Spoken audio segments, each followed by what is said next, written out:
Siraya Tech has a new castable resin. Let's take a look.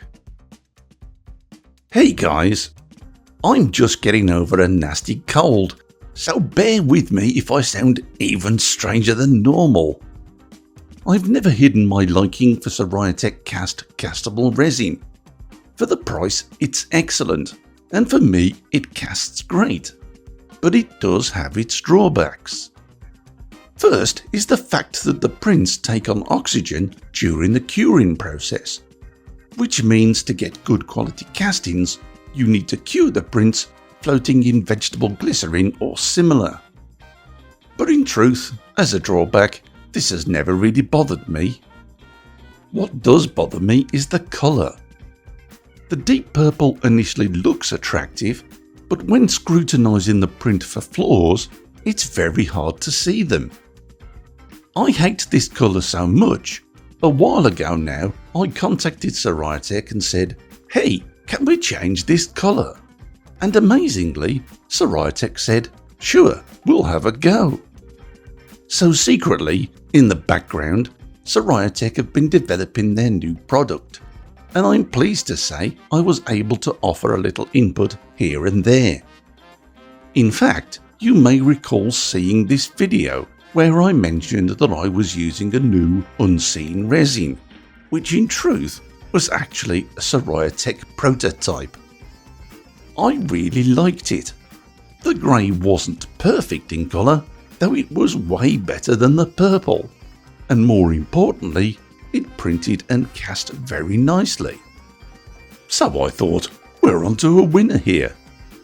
Then, out of the blue, no pun intended, Siraya Tech sent me a completely different resin, saying, "Here's our finished product." They've called it True Blue, and said it's completely different to anything that I've already provided feedback on, which frankly peed me off a bit, as it made me wonder why I'd wasted my time and effort with the other products. But that's testing for you, I suppose. So, what follows is not actually a review, as I haven't had enough time with the product yet to form any firm opinions, but it's hopefully a good introduction to something I haven't seen before now. As the name suggests, it's blue in colour, but to really show the benefit of this, I needed to print something. Unfortunately, I received no information on this specific resin, so that meant guessing at settings.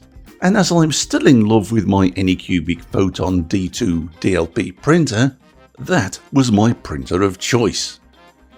Now, I'm not the most patient guy at the best of times, and I'm a huge wimp when I'm ill, so I was even more impatient then. But I set off with good intentions to dial in the resin nicely, beginning with the figures I already had from Purple Cast. But after 3 hours and 4 exposure test prints, I hadn't got it right. Even though I dropped the layer times by nearly 2 seconds, the test still seemed a little overexposed, especially as these holes were blocked.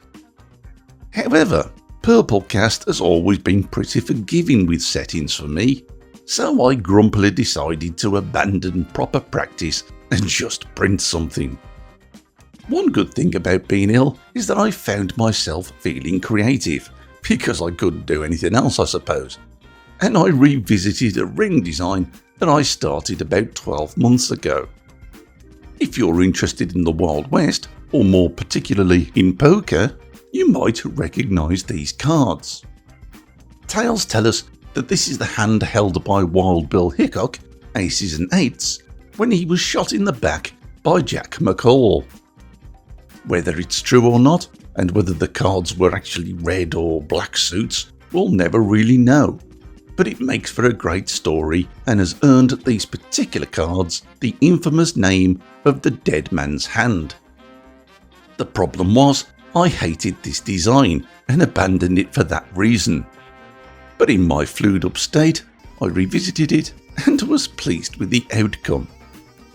As I said, I had no data on this resin, but I was aware of a couple of things, and one was that Siraya Tech wanted this resin to have a wax content, for cleaner burnout. Experience has taught me that wax resins usually need meaty supports, so I didn't mess around and went with a few 1mm tips for the sake of overkill. Initially, I thought my over-impatient approach had paid off, but you can see there's a crack that splits in two as I try to remove the print. And again, this is something I've come across with wax resins. They can be weak. But the detail was looking good, and the colour really worked for me. It's certainly easy to see this blatant flaw. So I added a few more beefy supports in the midsection to provide strength, and then printed with success. Clipping felt weird. Supports didn't snap, but more crunch beneath the clippers.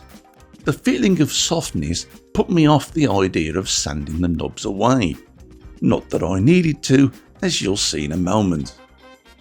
The other thing I knew about this resin was that Siraya Tech wanted a more conventional cure.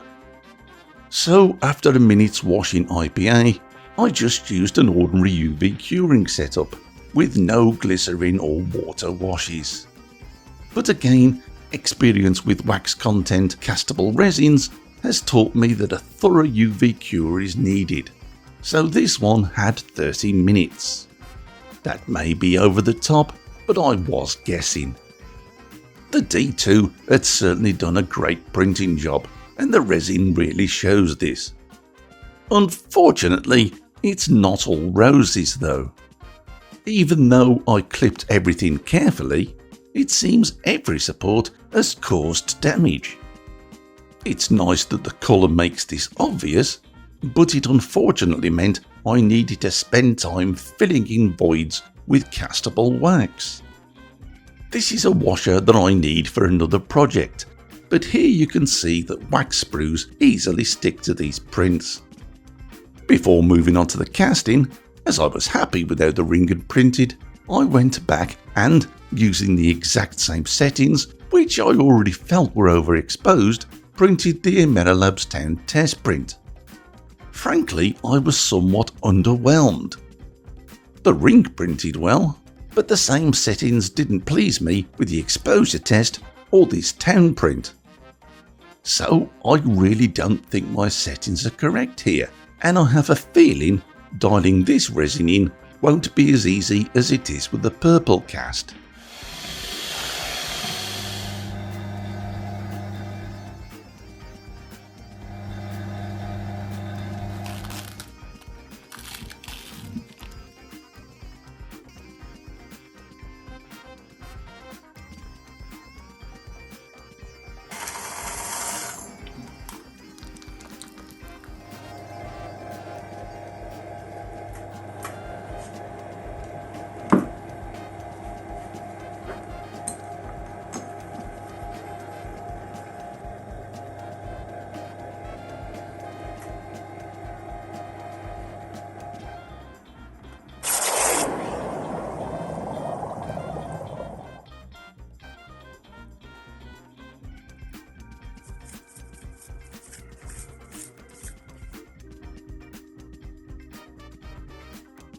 Well, I'm pleased with that.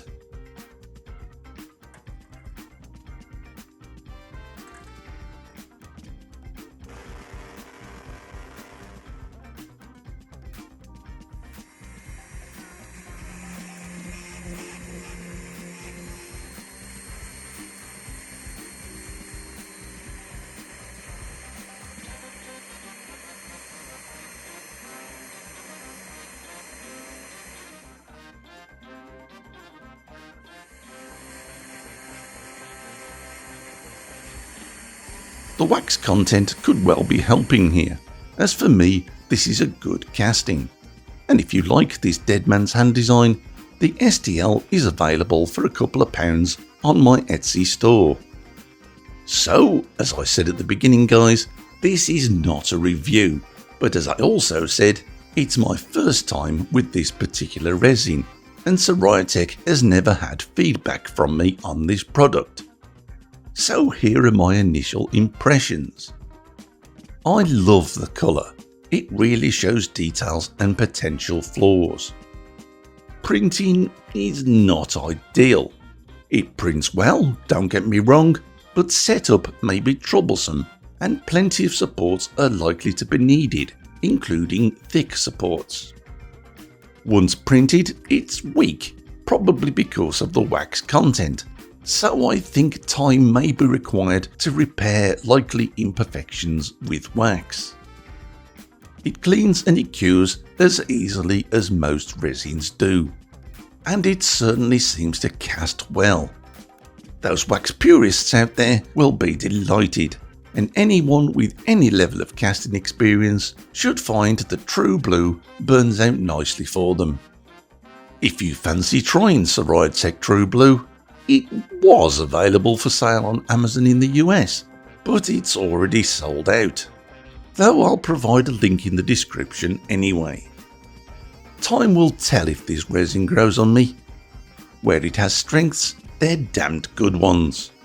But right now, I am a little disappointed.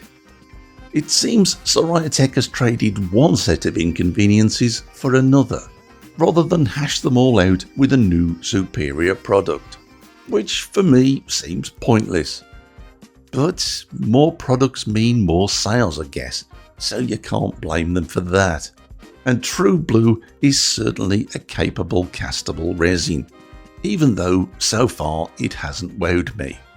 But who knows, maybe next time it will. So that's it for this video guys. Take care and thanks for watching.